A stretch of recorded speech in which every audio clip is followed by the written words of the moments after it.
대해서 조금만 짚고 넘어가겠습니다.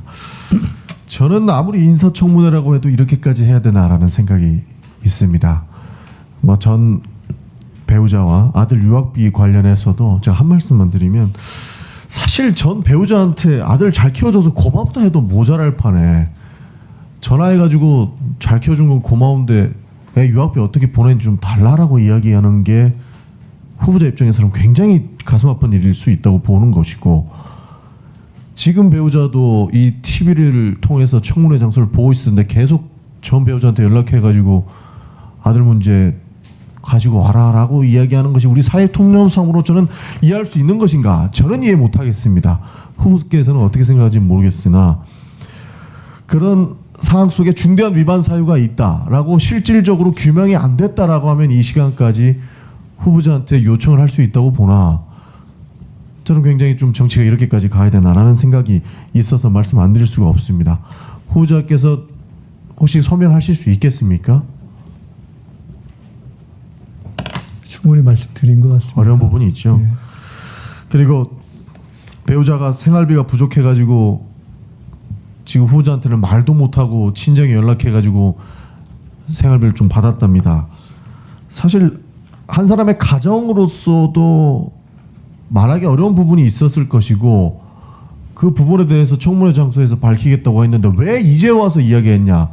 과거 언론 보도에서 당신 배우자가 친정에 생활비 받은 거 이야기할 수 있지 않았냐? 지금 얘기하니까 답 없는 거 아니냐라고 말씀해 주시는 부분에도 야당의 주장에도 청문 정국이기 때문에 10분 이해합니다. 그러나 중대한 위반 사항이 없고 생활비 내용에 대해서 나왔고, 심지어 방금 전에는 증여세까지 납부했다, 문제가 있어 보일 수 있어서 그것까지 했다라고 이야기했는데도 그 몇십만 원, 몇백만 원 왔다 갔다 한 거, 엄마하고 딸 간의 사이에 있었던 거래 내역까지 이름 지우고 금액 지우고 보내줄 수 있지 않냐라고 하는 것에 대해서는 저는 도저히 이해가 안 갑니다. 현금의 융통 문제, 당신이 장롱에다 몇 억을 넣어놨을 수도 있다라고 하는 의혹에 대해서 이야기는 하겠는데요. 세상을 선과 악으로, 그리고 저는 뭐든지 1원 하나까지라도 증명해야 되는 그 사정정국, 검사의 시각으로 봐주지는 않았으면 좋겠다. 국무총리를 검증하는 단계에서 그 생활비 문제, 그 가정사 문제까지 다 끄집어내가지고 이 사람의 논란을 사실상 없는 사실로 덮어 씌우려고 하는 부분에 대해서 저는 인정할 수가 없는 부분이고, 저는 후보자님께서 만약에 해당 부분 뭐 몇십만 원, 몇백만 원 엄마한테 딸이 요청해서 받은 것까지 증명한다 그러면 저는 저희 의원실을 안 보내주셔도 됩니다. 이거는 인간적으로 안 맞다고 생각을 합니다. 이걸로 마무리하고 제 입장을 받겠다라는 말씀을 드리고요. 사회적 문제 하나만 또 질문을 드리겠습니다. 해당 부분은 답변 안 주셔도 됩니다. 저는 사실 표현의 자유를 매개로 타인의 자유를 침해하는 것에 대해서 굉장히 좀 문제의식을 크게 넓히고 있습니다. 그래서 최근에 문제가 많이 됐던 사이버레카에 대해서 말씀을 안 드릴 수가 없는데요. 그러니까 뭐 아실 겁니다. 뭐 뻑가, 탈덕수용소 이런 사람들이 본인이 뭐 사이버레카다라고 하면서 타인의 명예를 실추시켜서 한동안 문제가 됐습니다. 심지어 요새는 재벌 회장들, 뭐 최태원, 정용진, 뭐 대기업 총수들도 사이버 레카들에 대해서 굉장한 명예 실추를 당하고 있습니다. 이거 강력 대응하겠다라고 이야기를 하고 있는 거고, 실제 후보자께서도 청문회 과정에서 이런 부분들로 굉장히 모욕을 겪었을 것으로 예상을 합니다. 그런데 현재 이들 처벌 못하고 있습니다. 후보자님께서는 미국 변호사 출신이기도 하시니까 미국의 디스커버리 제도를 잘 아실 겁니다. 뭐 뻑가, 뭐 탈덕수용소 이분들이 뭐 연예인이나 셀럽들에 대한 명예훼손을 하다 보니까 국민이 결국에는 고발했고 미국의 사법 제도까지 이용해서 디스커버리 제도를 통해서 그 사람이 신상을 받았어요. 근데 유튜브를 예로 들면 법원에서는 결정을 못하는 겁니다. 외국 법인이기 때문에 우리는 결정할 수 없다라고 하는 문제가 있고, 그러니까 미국 법원에 소송을 해서 미국 법원에서 오케이를 받아야만 그 사람의 신상을 받을 수 있어서 실제로 고발하고 고소할 수 있는 상황이 열린 거죠. 그러니까 사실상 사이버레카들은 그 법망을 피해서 아무런 책임을 지고 있지 않습니다. 혹시 이 부분 잘 알고 계십니까? 네. 한국 플랫폼에서 막대한 수익을 올리면서 사실상 수사 협조 안 합니다. 그러니까 한국 플랫폼에 있다가 약간 법적인 문제가 생길 것 같으면 외국 플랫폼으로 숨어 들어가요. 단순히 유튜브뿐만 아니고 뭐 페이스북, 인스타그램도 비슷하다고 봅니다. 그런데 한국에는 대리인 제도가 똑바로 안 돼 있고 이에 대한 징벌적 조항이 없기 때문에 대리인을 똑바로 두고 있지 않는 문제가 있습니다. 그렇기 때문에 문제 제기하고 법원에서 판단이 나오면 따르겠다라고 그 해외 법인들은 이야기하지만 사실상 협조하지 않겠다. 저는 그게 돈벌이가 되기 때문이라고 주장을 합니다. 이런 부분 바로 잡아야 된다고 보는데 후보자님 어떻게 생각하십니까?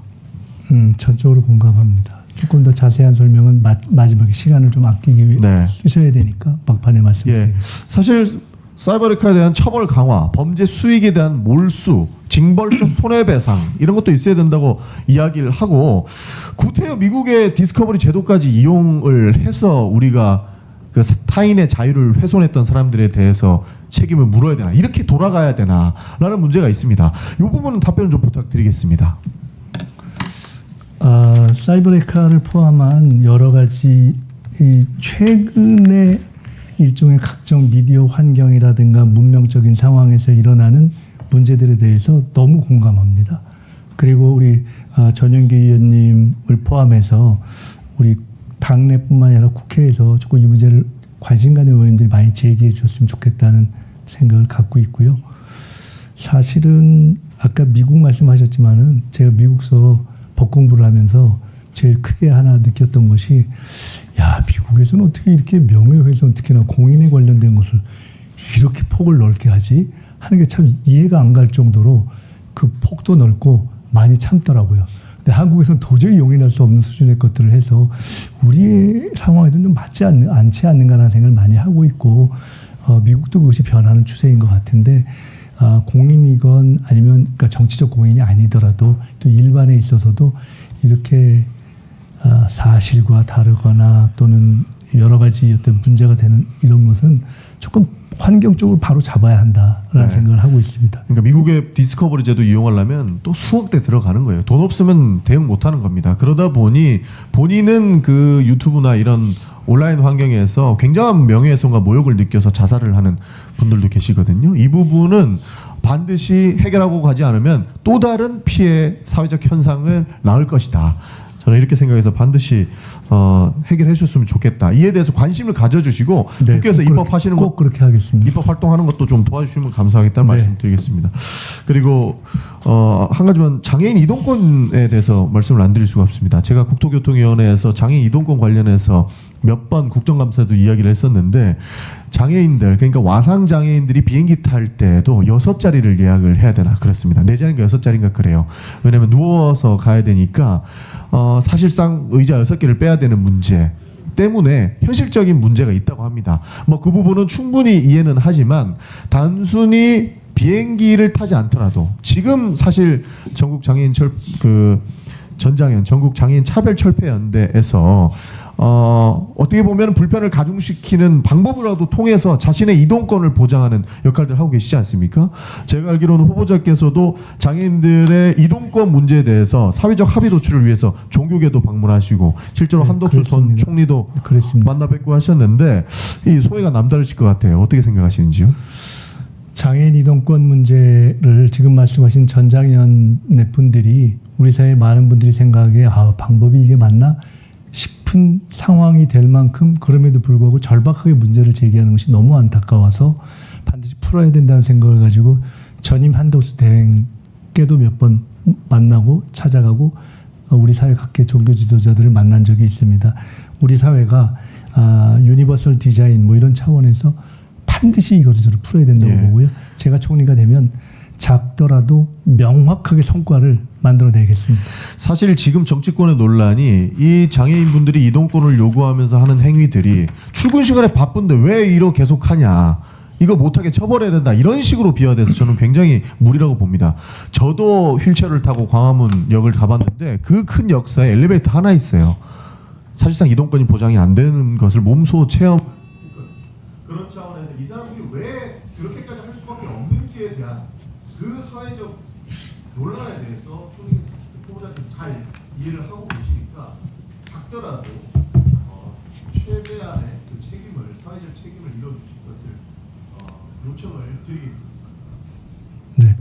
전영기 의원님께서 아까 그 신상 관련한 자료 문제에 대해서 혹시 제가 이 문제에 대해서 더 논할 상황이 되더라도 전 의원님께서는 필요치 않다라는 말씀을 감사하게 주셔서 그것에 대해서 감사하다는 말씀을 드리면서 아까 우리 존경하는 주진우 의원님께서도 이 자리에 안 계시지만은 제게 여러 가지를 믿지만 검증해야 된다는 차원에서 질문하는 것이다라고 말씀을 주신 것을 포함해서 한 말씀 드리자면 제가 털릴 만큼 털린 사람이고 낼 만큼 다 낸 사람이고 그래봐야 2억이 안 되는 사람입니다. 그렇기 때문에 좀 크게 보시고 더 큰 국가의 미래와 관련된 질의를 해주시면 저도 더 열심히 할 수 있겠다 하는 부탁의 말씀을 올립니다.